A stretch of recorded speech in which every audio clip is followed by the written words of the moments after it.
Hello. In this video, we want to show you 7 muscle building myths which slowing down your progress. We guarantee that if you stop believing those myths you will gain more muscle mass faster. Are you ready to speed up your muscle gains? So let's start.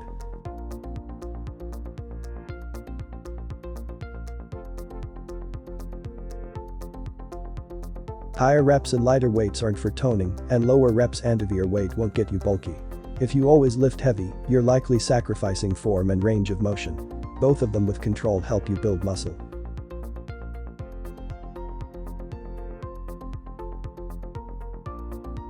A weight rep range or exercise is most valuable when it's new or almost new for your body.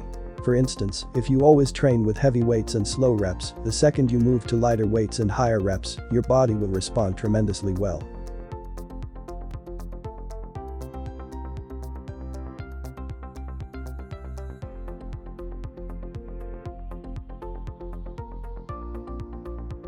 The simple example of this myth is the one you need to continuously train to failure to build muscle.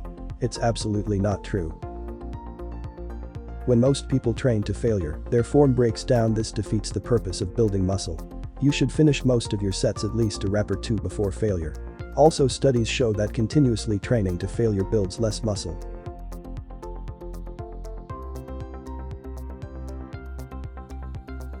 Think about it. What's going to give you a better tan? Sitting under the sun until failure, for example, until it burns the shit out of you? Or getting 20 to 30 minutes of sunlight daily?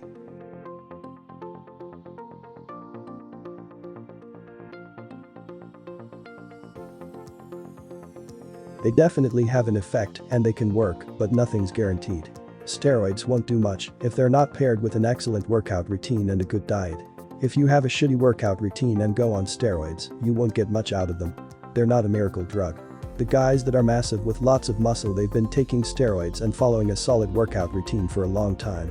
You can take all the steroids in the world, and if you're just a regular person, you'll be nowhere near a professional athlete or bodybuilder.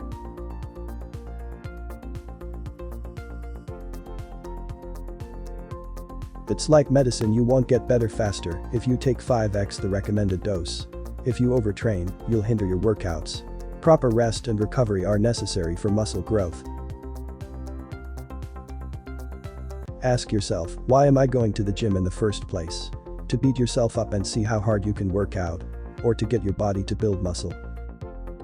If you're an athlete and you want to train, test, and push your mental capacity, do it on the field. The gym should be relegated to getting your body to progress, respond, get stronger, correct muscle imbalances, and prevent injury, said Sal Di Stefano from Mind Pump. This goes along with the wrongly stated advice. There's no such thing as overtraining, only undereating.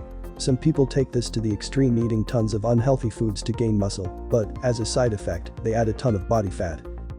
There's some truth to this myth, but you don't have to eat as much as you think to build muscle.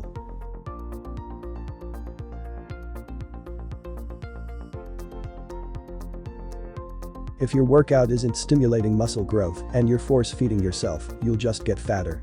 You won't build any more muscle in this scenario.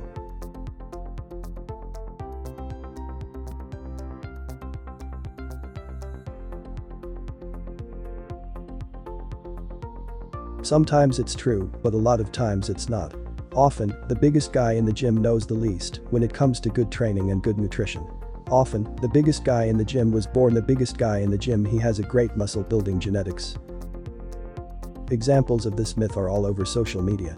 Many influencers promote their workout routines, but the fact is, they could have done anything in the gym and still looked good. Some people are born to build muscle and shed body fat.